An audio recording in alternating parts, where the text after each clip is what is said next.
J'ai été éduquée en tant que scientifique dans un univers de sciences dures, physiques, terrestres, dans les années 60 et 70. Il n'y avait pas de place au sein de cette éducation, pas de possible envisagé pour les choses dont nous parlons ici. Le genre de choses qui suggèrent que notre monde intérieur, nos pensées, nos émotions, nos croyances peuvent influer d'une manière ou d'une autre sur le monde qui nous entoure. Et c'est à travers l'expérience directe que j'ai commencé à comprendre que c'est là un grand secret que tout le monde connaît, sauf nous, les Occidentaux. Quasiment toutes les autres cultures que nous pouvons visiter depuis les monastères en Égypte, au Tibet, en Bolivie, en Inde, au Pérou, les traditions indigènes, les petits villages dans les montagnes des Andes, ils savent tous, eux, qu'il existe cette expérience que nous pouvons vivre à l'intérieur de notre corps qui influe sur le monde d'une manière ou d'une autre. Et nos sciences n'ont tout simplement pas permis historiquement à cette connaissance d'exister. J'ai été éduquée en tant que scientifique et entraînée à observer le monde qui m'entoure pour trouver mes réponses, alors j'ai commencé à visiter ces endroits. Je me suis rendue dans les monastères, dans tous ces endroits que j'ai mentionnés, et c'est à travers l'expérience directe, assis en présence de gens qui ont vécu et pratiqué le genre de tradition que Louise Hay et d'autres auteurs avec lesquels j'ai la chance de partager ce stage et ces informations auxquelles ils nous forment. Et ce que nous commençons à comprendre, c'est que c'est ici que les sciences se trompent doublement sur deux hypothèses présumées sur lesquelles s'appuient les sciences modernes. Elles sont en train d'en faire le tour et corriger ces hypothèses à présent. Mais la première est que l'espace, que nous croyons vide, n'est en réalité pas si vide. Il est empli d'une essence vivante, d'un matériau vivant que nous commençons tout juste à comprendre. C'est la première. Et la seconde est le fait, et c'est bien un fait à présent, que nous pouvons avoir des expériences à l'intérieur de nos corps qui influencent le monde au-delà de nos corps à travers le conduit de ce qui est dans cet espace.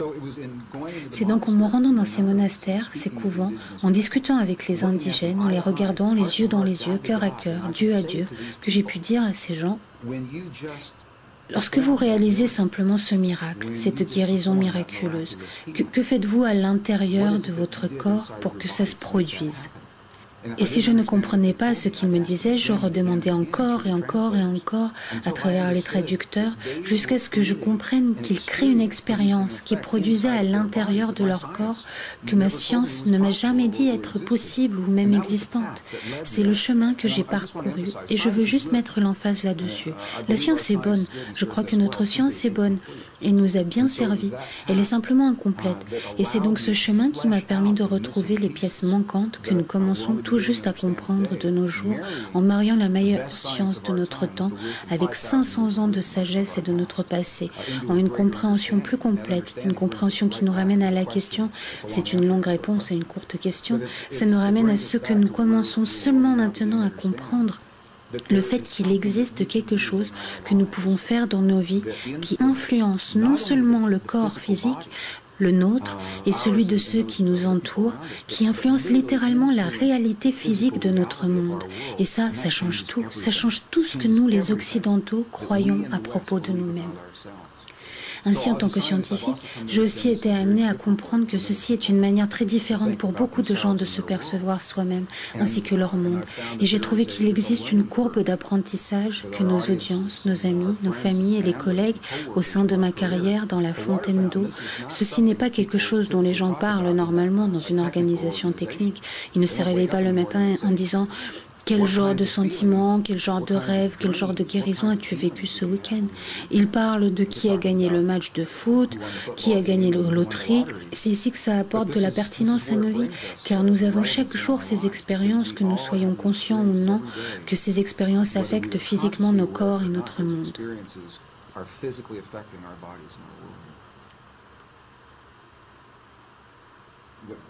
La science occidentale commence à présent à comprendre, ces dernières années seulement, du XXe et les premières du XXIe siècle. C'est à présent un fait scientifique. L'espace entre les choses est tout sauf vide. Il est empli d'une essence vivante, vibrante, qui est si nouvelle que les sciences ont encore besoin de temps pour s'accorder sur un terme technique. Certains l'appellent l'hologramme quantique, un nom qui sonne très technique. Le docteur Edgar Mitchell, ancien astronaute de l'Apollo avec lequel j'ai eu l'honneur de partager une estrade plus d'une fois, appelle ça l'esprit de la nature. Stephen Hopkins l'appelle l'esprit de Dieu. D'autres l'appellent seulement le champ. En 1944, le père de la physique quantique, Max Planck, a identifié l'existence de ce champ et l'a appelé la matrice. Il a dit que sous-jacent à tout ce que nous voyons, nos corps compris, tout ce que nous voyons dans le monde qui nous entoure, il a dit qu'il existe ce qui doit être l'esprit conscient et intelligent. C'est son langage en 1944. Il a dit que cet esprit est la matrice de toute matière. Des films et des séries ont été inspirés par son travail et bien de nouvelles idées que nous avons aujourd'hui. Alors ce que nous savons, voici. Nous avons l'opportunité d'influencer ce champ d'une manière que nous commençons seulement à comprendre. Ça se fait à travers le cœur humain, ce n'est pas un processus de pensée. Les pensées sont importantes. Les anciens ont fait la distinction entre les pensées, les sentiments et les émotions. Et ce sont les sentiments centrés dans nos cœurs, appelés aussi émotions cohérentes basées dans le cœur. Nous savons que lorsque nous ressentons une émotion d'amour, de compassion, de compréhension, de pardon, nous changeons l'estime de soi, qui produisent en effet un changement des champs électromagnétiques dans nos cœurs. Et ce sont ces sentiments, littéralement, qui changent la matière dont notre monde est fait autour de nos corps. Nos cœurs sont les champs magnétiques les plus forts de nos corps. Et ils sont également les champs électriques les plus forts de nos corps, bien plus forts que les champs de nos cerveaux. Le cerveau, certes, crée ce genre de champs, mais le cœur est bien plus fort. Ce que la science nous montre à présent, c'est que lorsque vous pouvez changer le champ dans lequel se trouve un atome, vous pouvez changer cet atome. Et nous sommes faits de ces atomes. Nous avons donc des sentiments dans nos cœurs, nous changeons le champ qui connecte la matière dont tout est fait, et nous altérons littéralement notre réalité physique d'une manière qui semble miraculeuse à la science occidentale. Encore une fois, c'est le grand secret que tout le monde connaît sauf nous, car la science occidentale est non seulement tout juste parvenue à cette compréhension. Si vous allez visiter ces traditions et ces cultures indigènes et anciennes, c'est là où ils commencent. Ils commencent par la compréhension que tout est connecté et que bien sûr nous faisons partie de ce tout. Et alors seulement, ils font ce pas supplémentaire de dire voilà, je vais te montrer comment créer des effets dans ton corps en sorte que tu puisses guérir ton corps et le corps des autres. Tu peux changer ton estime de soi et ton corps va refléter comme un miroir ce changement. Et ça n'a pas besoin d'être un long et lent processus à sécher, ça peut arriver très très rapidement. Ça peut arriver en quelques minutes. Nous avons de la documentation vidéo issue des hôpitaux sans médecine à Beijing en Chine, par exemple, où l'on voit qu'ils comprennent ces pratiques et les emploient depuis plusieurs centaines d'années. Nous pouvons regarder dans le corps d'une femme en vie avec une tumeur cancérigène que la science occidentale nomme inopérable et nous pouvons ensuite regarder ces trois praticiens qui comprennent le langage de l'émotion humaine, créer le sentiment dans leur corps sans regarder cette tumeur comme une maladie. Ils voient cette femme entière, en bonne santé, vitalisée, complètement, intensément en eux-mêmes. Son corps physique se met à refléter ce sentiment et nous pouvons le voir grâce au sonogramme. Nous pouvons voir la tumeur disparaître en moins de 3 minutes. C'est à cette vitesse que la réalité peut changer et c'est ici que la déconnexion arrive dans la science occidentale. Car j'ai partagé cette information avec des scientifiques et des docteurs en médecine partout dans le monde et ils ont dit « Waouh, c'est un miracle, nous allons devoir revenir et étudier ça. » Et nous le ferons dès que nous aurons trouvé un médicament pour le cancer ou dès que nous avons trouvé le médicament qui soignera à un niveau mécanique. Ils regardent ce que nous savons à présent être notre corps physique reflétant quelque chose de pas si physique, comme un processus mécanique. Et c'est là où la science est seulement en train de parvenir. Les trois praticiens de l'hôpital sans médecine de Beijing ne jugeaient pas cette tumeur cancéreuse. Ils ne la jugeaient ni juste ni injuste, ni bonne ni mauvaise. Ils la voyaient comme une possibilité quantique et il existe beaucoup de possibilités. Bien sûr, celle-ci n'en est qu'une. Et ils disaient à présent, nous allons en choisir une autre. Mais c'est une manière subtile et très différente de regarder les choses, car elles reconnaissent ce qui est et ensuite seulement invitent une nouvelle possibilité, plutôt que d'avoir une charge sur ce qui est et sentir que nous devons d'une manière ou d'une autre manipuler ou couper dans le cas de la tumeur ou changer, battre la réalité physiquement au marteau jusqu'à sa soumission. Ce qu'ils font, c'est reconnaître ce moment, cet exemple et le changer à ce niveau que nous pouvons appeler le programme quantique.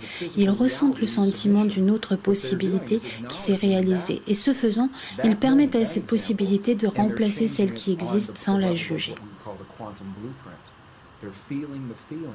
As if another possibility has occurred, and in doing so, allowing that possibility to replace the one that exists without judging the one that exists.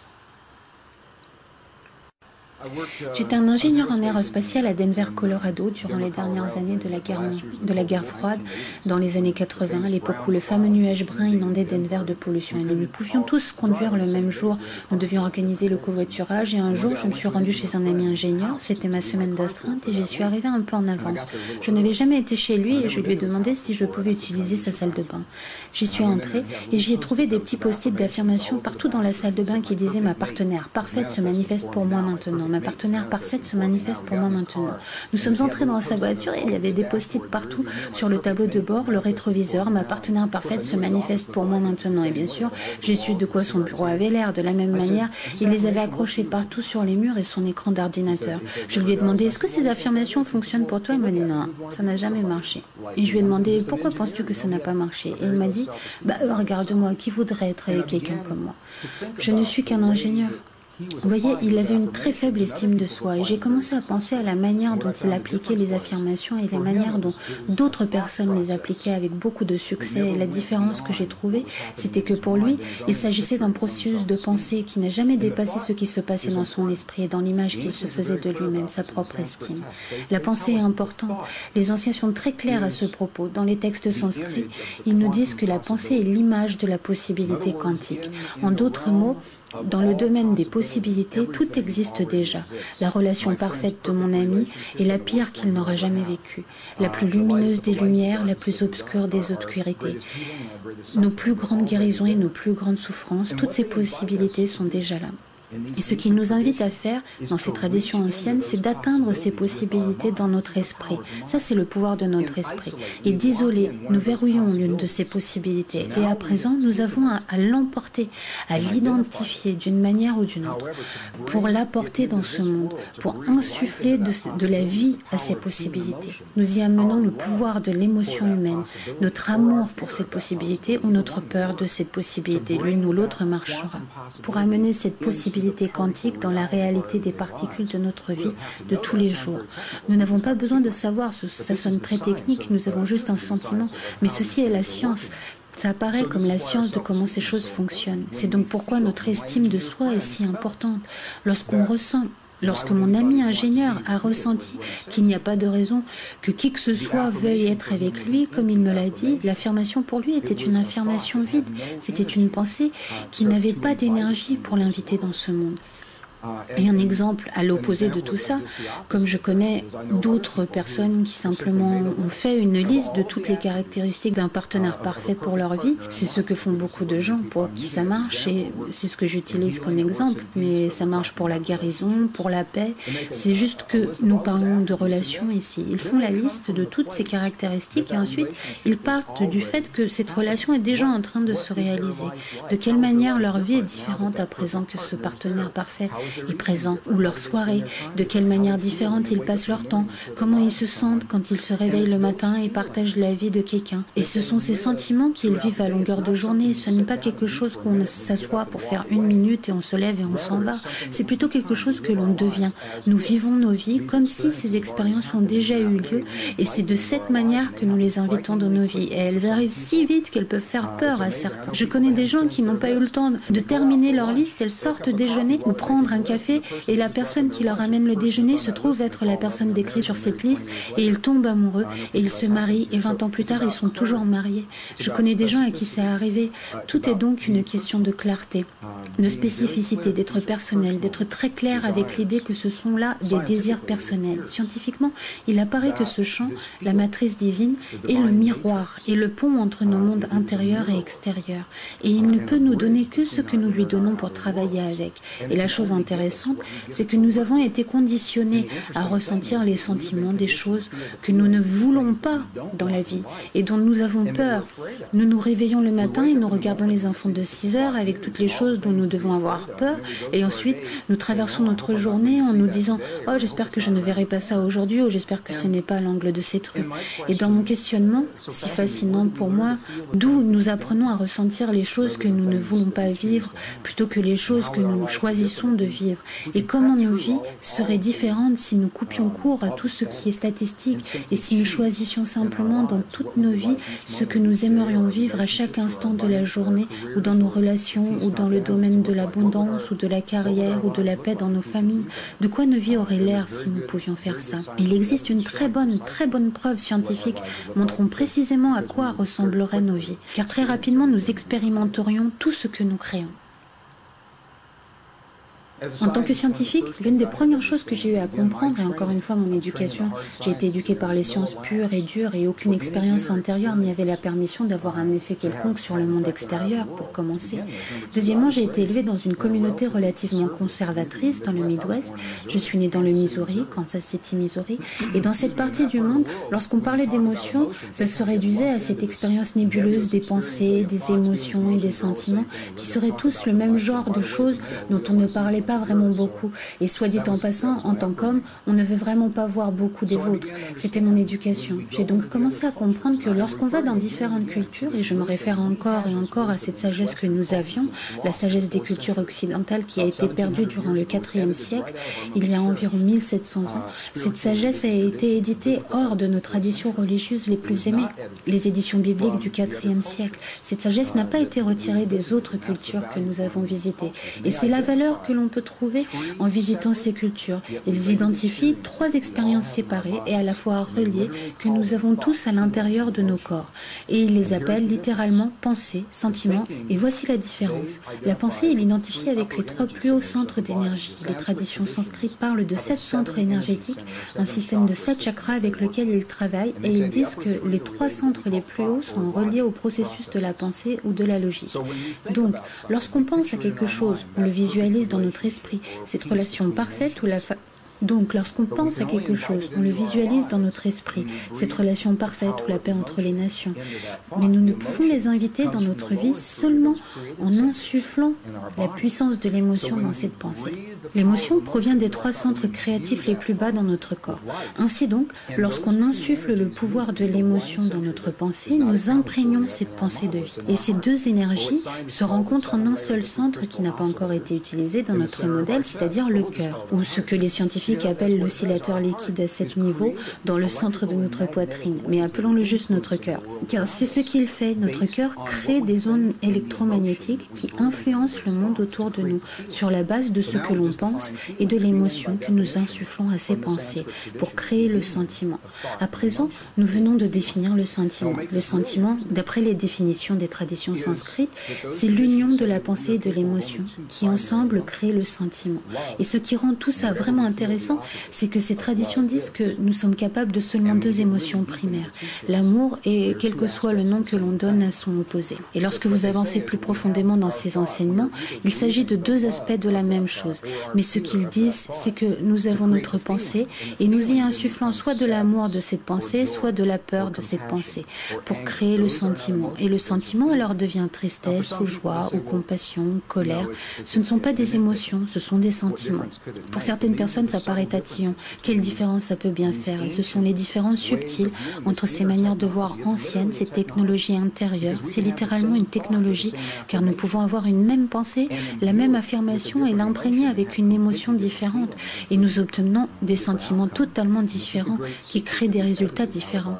Et ceci est le grand secret qui a été effacé de nos traditions chrétiennes et pré-chrétiennes, nos traditions judéo-chrétiennes, lorsque 45 livres ont été retirés au IVe siècle. 20 ont été retirés entièrement, les 25 restants ont été condensés et réarrangés. Et nous le savons car nous avons trouvé l'information dans les parchemins de la mer Morte, de la librairie de Nag Hammadi, les textes coptiques et gnostiques. Donc nous savons ce que ces textes auraient dit si nous les avions. La chose intéressante, c'est que sans ces textes, nous tendons à compter sur le mot écrit pour valider ces pouvoirs que nous ressentons dans nos corps et dans notre esprit. Je pense que tout le monde sent ou suspecte un potentiel non utilisé dans le corps humain. J'ai été sur tous les continents de la Terre et j'ai demandé à tous les publics que j'ai pu rencontrer, est-ce que vous sentez que c'est là? Et tous disent, oui, nous sentons que c'est là, qu'il y a quelque chose, mais on ne peut pas vraiment le comprendre. Pourquoi? Donc, nous avons le sentiment qu'il y a plus, mais nous appuyons sur la validation écrite dans un texte écrit il y a 5000 ans ou à une étude scientifique qui nous dirait que c'est vrai. Et c'est, je pense, la valeur que nous pouvons trouver à lire ces textes, car nous y voyons les mots qui disent littéralement ce que nous ressentons. Dans le Gospel de Thomas, le Gospel perdu de Thomas, il est littéralement dit que lorsque ces deux deviennent un, quand la pensée et l'émotion deviennent un, alors tu diras à la montagne « bouge » et la montagne bougera. J'ai longtemps pensé que c'était une métaphore et j'ai à présent suffisamment vu pour savoir que retirer une tumeur cancéreuse du corps d'une femme vivante, ça c'est bouger une montagne pour moi et c'est faisable et déjà fait en mariant la pensée et l'émotion ensemble.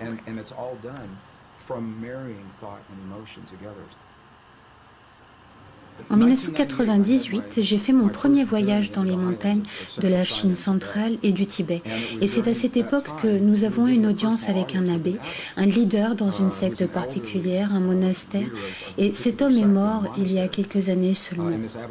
Je suis donc très heureux que nous avons pu parler avec lui à l'époque.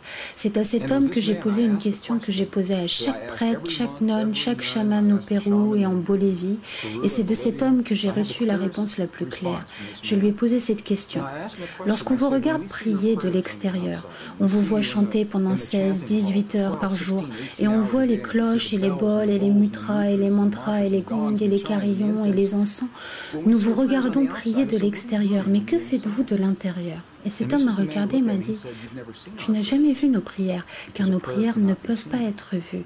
Ce que tu vois sont les choses que nous faisons pour créer le sentiment dans nos corps. Et c'est le sentiment qui est la prière. » Et alors il m'a posé une question à son tour grâce à un traducteur. Il m'a dit « Comment faites-vous ça dans votre culture ?» Et j'ai commencé à y penser et à réaliser que lorsque nous avons perdu les mots dans nos traditions spirituelles les plus aimées, qui nous disaient que le sentiment est un langage qui parle à nos corps dans ce monde, lorsque nous avons perdu les mots qui valident ce savoir et que nous avons commencé à croire que les mots eux-mêmes étaient les prières ou même les affirmations et que si nous disions ces mots le nombre de fois requis au bon moment de la journée ou de l'année, nous avions prié. Et alors, si elle ne marchait pas, nous devenions frustrés, nous disant « ma prière ou cette affirmation n'a pas marché pour moi » parce que nous avons perdu le lien avec le sentiment et l'émotion.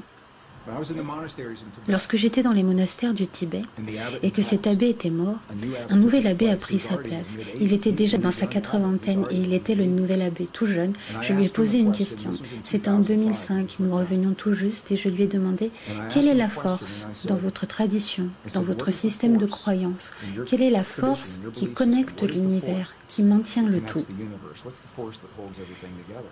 Avec l'aide d'un traducteur, il m'a répondu d'un seul mot. Et j'ai cru que j'avais mal entendu. Je lui ai demandé de répéter. Et il a répété. La compassion. Et je lui ai dit, attendez. La compassion est-elle la force qui maintient le tout ou le sentiment que nous expérimentons dans nos corps? Et il m'a dit oui. Et ça a été très puissant pour moi de comprendre ça, car ça dit que nous avons la capacité de sentir dans nos corps cette chose qui maintient cet univers et que nous ne sommes vraiment pas si différents de ces particules quantiques dans les étoiles au-dessus de nous ou dans la tumeur qui est en face de nous et la souffrance de nos aimés ou la paix entre les nations. Tout fait partie d'un même tout. Le challenge est d'en faire plus qu'un exercice intellectuel. Comment sait-on que nous sommes partis du tout? L'une des manières qui m'a aidé à aboutir à cette réalisation a été l'expérience réalisée en 1997 à Genève, en Suisse. Ça a fait la une des journaux. 3500 journalistes scientifiques ont assisté à cette expérience. Ils en ont fait des documents et ça n'a pas fait la une de Time Magazine ou de USA Today, même si je pense que ça aurait dû. Ce que cette expérience a montré, c'est que si on prend cette matière dont le monde est fait, une particule de cette matière, une particule, et même si on divise cette particule et qu'on envoie chaque partie de la particule à différents endroits, ce qui a été fait lors de cette expérience. Ils ont séparé une particule en deux et ont envoyé un bout de 7 miles dans une direction et l'autre 7 miles dans la direction opposée. Il y avait 14 miles de distance et même si elles étaient séparées physiquement, elles étaient toujours connectées énergétiquement, en sorte que lorsque l'une des particules était perturbée, l'autre vivait la même expérience et parfois l'autre particule agissait comme si elle avait vécu l'expérience avant que la première ne soit soit perturbée par les scientifiques. Et c'est ahurissant. Comment cela peut être? Mais ce que cette expérience nous dit, c'est qu'une fois que la matière est physiquement jointe, même lorsqu'elle se sépare, l'énergie est toujours là pour les maintenir connectés. Voilà pourquoi c'est important pour moi. Parce que si on recule suffisamment dans le temps, toutes les particules de matière de tout cet univers qui est en expansion étaient toutes reliées ensemble dans une seule particule de la taille d'un pois vert. C'est ce que nous disent les scientifiques aujourd'hui et ce que les modèles sur ordinateur suggèrent. Si on pouvait aller dans l'univers aujourd'hui et prendre toutes les particules de la matière en retirant tout l'espace entre les deux et les compresser, les ramener les unes contre les autres dans un espace de la taille d'un pois vert, ça veut dire que vous et moi et tous ceux qui écoutent, nous avons tous été partie de cette même particule qui crée cet univers entier aujourd'hui. Et même si ces particules sont maintenant séparées et en expansion, et les études montrent qu'elles le sont, énergétiquement, nous sommes encore tous reliés. Lorsque nous avons perdu l'information qui nous disait que nous sommes tous partis de tout ce que nous pouvons voir, nous nous sommes retrouvés sur un chemin très technologique, dépourvu de la sagesse qui nous incluait dans l'équation. Nous pensions donc qu'il y avait le monde extérieur et que nous étions séparés de ce monde. Et à présent, ce qui se passe, c'est que notre technologie a été si loin que notre propre existence est menacée par les technologies que nous avons développées, que ce soit les guerres ou les virus ou les changements climatiques. Je crois que la boucle est à présent bouclée. Pour survivre à notre époque, dans l'histoire, nous devons nous réinscrire dans l'équation. Nos prières, nos affirmations, nos croyances, notre langage, et lorsqu'elles sont prononcées par le langage du cœur, elles ont un impact direct et puissant sur nos corps ainsi que sur le monde qui nous entoure. Et ça nous invite à être très très conscients de ce que nous avons vraiment dans le cœur, la vérité sur le monde que nous y maintenons. Car nous le vivons dans nos vies, la lumière la plus lumineuse et l'obscurité la plus obscure, les plus grandes peurs et les plus grandes joies. Ce que nous commençons à comprendre, c'est que l'émotion humaine, dans le sentiment d'une croyance, est littéralement un langage non verbal que ce champ reconnaît et comprend. Et le champ travaille, comme on dit, en temps réel. Il n'a pas la notion de ce qui sera dans quelques minutes. Donc si on dit dans une affirmation dans 20 minutes, j'aimerais que mon partenaire parfait se manifeste pour moi, le champ ne connaît rien de ces 20 minutes. C'est une implication en temps réel. Et c'est pourquoi la clé, ce que disent les anciens et les prêtres, les nonnes de nos jours, ils disent d'être très spécifiques lorsque nous choisissons ce que nous voulons vivre. Parce que ce que nous faisons, ça aide si on comprend ça. Ce que nous faisons, c'est que dans le monde des possibilités quantiques, dans la soupe nébuleuse de toutes les possibilités, ce que nous faisons, c'est isoler, verrouiller une possibilité dans l'espace. Et si nous ne sommes pas spécifiques à propos de la possibilité que nous choisissons, comment le champ pourrait-il être plus spécifique à propos de ce qui nous amène dans notre réalité ? Quoi qu'il nous en coûte pour en arriver au point où nous pouvons transcender les limites des lois physiques et de la biologie telles que nous les avons connues par le passé, nous avons le pouvoir en nous qui transcende ces lois. Nous sommes plus que nos erreurs, plus que nos souffrances, plus que les limites auxquelles nous croyons par le passé.